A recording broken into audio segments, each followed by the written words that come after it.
Neal, we'll start with yourself. Settling into St Eddie, and how you sort of found this place as just sort of a base, and how the boys really sort of looking to build into this World Cup?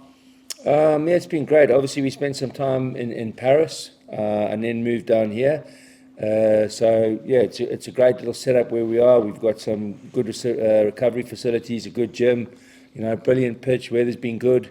So yeah, the prep we started 2 days ago. Good day yesterday, another good training day today, and then straight into test week for Georgia. So I know everyone's adapted well, and we're into it. In terms of Georgia, I mean, for a general Australian sporting public, not a team that sort of comes to mind, though they are rapidly improving. What do you sort of, in terms of game planning, what do you got to look for, and what are their strengths?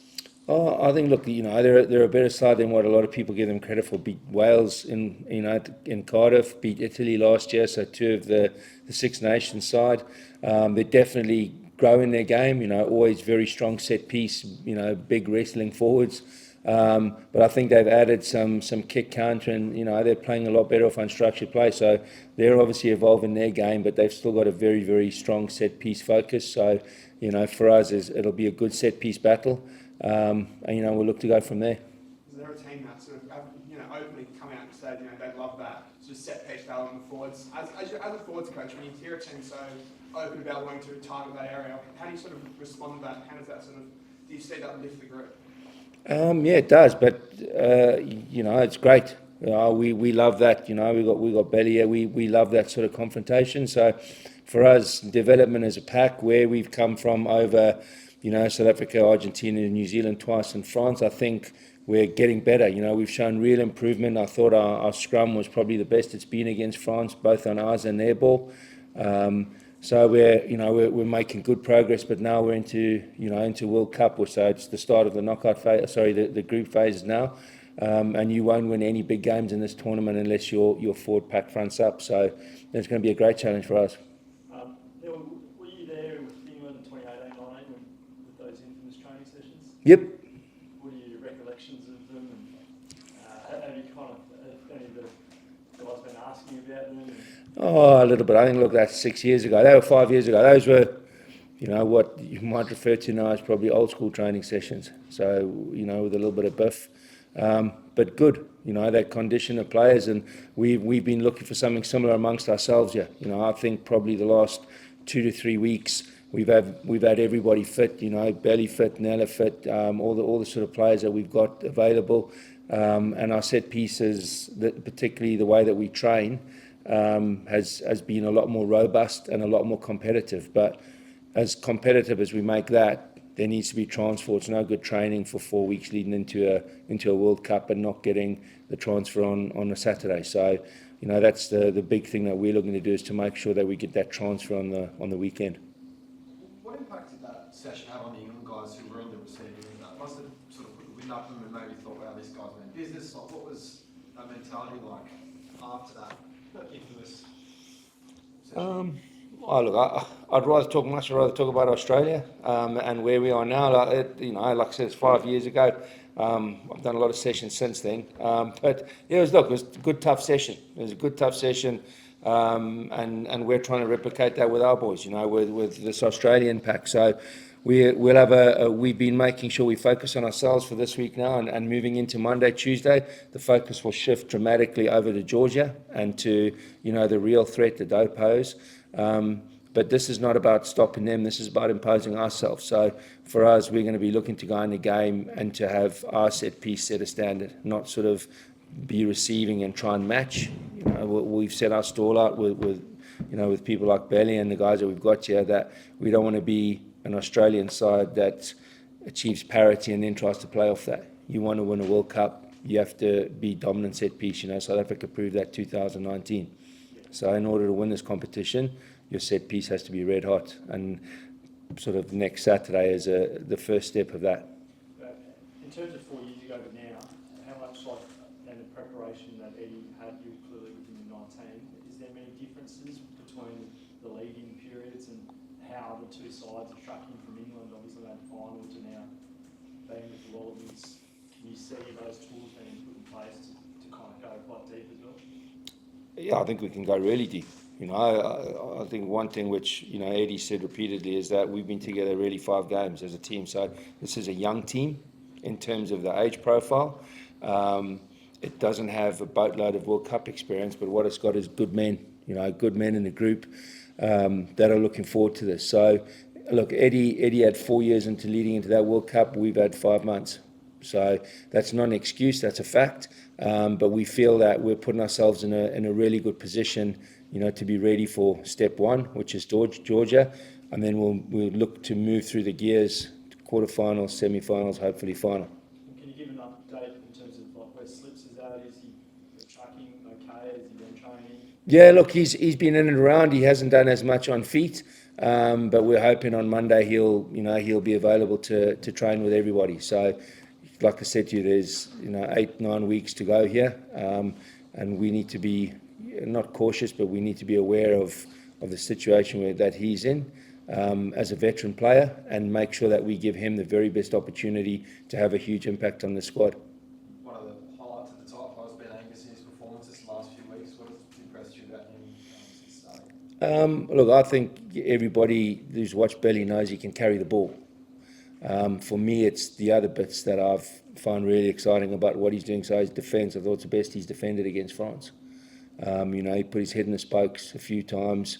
He made the most carries in our forward pack. I think just on 14 carries, but he was good defensively. Much better in the mauls and the drives. So, like the areas that he's been targeting, in all fairness to him, and he's been really, working his plums off. We're starting to see real good transfer, which is great for him.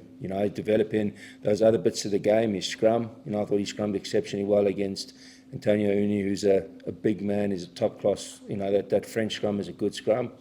We've won penalties on there now, our ball. So really pleased with what he did from a set piece point of view. For me, the most pleasing aspect is the work off the ball, the stuff that he's doing off the ball. That's what this team's going to need, and it's what the players in this team value, not just what you do for those brief moments on the ball, but how you add value throughout the game off the ball. And I think that's where he's making his biggest strides. We know Taniela had a niggle coming into that France game and had big minutes out there. Did he come through that okay? And look, he's spoken about him recently. He's really wanted to make a mark on this team. There's no bigger way to do it than at a World Cup. How's he tracking, and what expectations and hopes do you have for him? Yeah, I think the biggest expectations are from him. He sort of glanced at the bench on about 50 minutes, and then everyone put their head down. So stay out there, big fella. You're going all right. But he's gone well. He's gone really well for a guy who hasn't played for a long time. Played 40 minutes against Tonga A, and then I think 12 minutes against the Kiwis at the MCG. For him to play against one of the biggest packs in European rugby and go, I think he was 65, 68 minutes deep. Winning scrum penalties, carrying the ball, defending well. I think it was a huge statement of intent from him of where he is, and the hard work that John Clark and Nigel Astor-Jones, Warwick Harrington, all those guys are doing off the pitch to put him in a real position to add value. And him himself, he's really knuckled down. He's probably the lightest he's been, so he's really applying himself. So yeah, we hope that he delivers to what his potential is, because if he does that, we're going to have a hell of a prop that's going to be hard to stop. Angus, do you take any credit for getting Neal's weight down in those brutal No. Neal's been pretty good.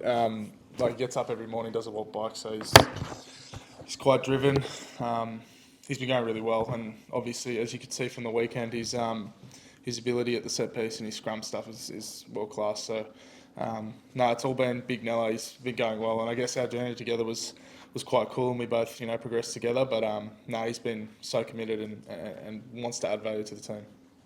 Neal was sort of talking about I went about 65. I think you went about 75, something like that. When you're coming off 2 back-to-back injuries like that, is it a sense of just wanting to try and get as much minutes under your belt as possible, leading into an important tournament like this? I'm not too sure. I just play until I get told to come off, but. It felt good. I felt fit. Obviously, done a lot of work in the off season to make sure that hopefully my transition into playing games was easier, because as we know, training is sometimes really hard to mimic game intensity. So it was just playing until my job was finished and going as hard as I could until they thought I needed to come off. Just on that intensity, do you notice it sort of rise and lift over the past couple of weeks as you prepare for a World Cup, and it's going to be a really physical open game against Georgia? Yeah, 100%. We train harder than we play, so it's like in bits. Training is probably the hardest part of the week. But again, then that transfers into the game that then our props and all our big men like Willie and stuff can all go that extra bit and go that 70-minute, go to that 70-minute mark or 80-minute mark as some of the boys were doing on the weekend too. So training's very, very hard in some spots, which mimics that game and gets you that fitness, and then we concentrate on the skills sort of area. Angus, how much, it's been a hell of a journey the last year and a half, 4 years, now that with the years, a week out in the first game. Like, how are you feeling? Like, at times I imagine you might have thought, oh, I might not make it to this World Cup camp, right? Yeah, no, definitely. I didn't think. I thought it would be a lot longer, the injury, because I did it 3 times. I thought the World Cup was touch and go, or probably not going to be a thing that was going to be. I guess I could say that I went to, but again, I took it day to day. So over that 12 months' time that I only played 2 or 3 games, I sort of just said to myself, I'll just try to get better every day, enjoy the process of it, and that was helped with Nella, and then whatever happens, happens. But I'm just glad I'm here, been given the opportunity to get better and play games for Australia. So. And how much confidence did you and Taniela particularly take you out of really taking it to the French the other week? A lot of confidence. But as I said before, there's no one in the world like Taniela, so it's not expected, but that Nella's going to have that impact on a game when he's fit, healthy, and fresh. So we knew deep down that Nella would continue to get better, and obviously he showed that he's against probably one of the best scrums in the world. He went forward. Do you know much about? I think the last week or two, probably doing a little bit of prep for Georgia. Do you know much about Georgia and what they're about?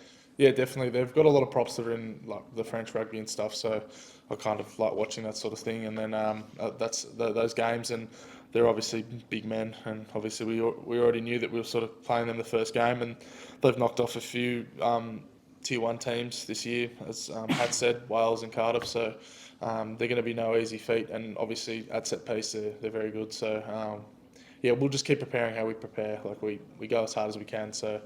I'm just excited for the opportunity, and obviously to play in the World Cup's a special experience, so we're really looking forward to it. You guys, just one quick one for Angus. Free hit for Nella. Like you said, there's no one in the world like him. For us, mortals, we don't understand that. You do. Like, what is it about him that is so different? He's 140 kilos. He squats 300 kilos, and he moves almost at 9 meters a second. He's a beast. He's just like, he can't really. If I was on steroids for 10 years, I wouldn't even look like him. So it's like, he's just an anomaly. He's a freak. It's just something you can't create. That's what Nella is, and we're just lucky we have him in our team. He's not playing for Tonga.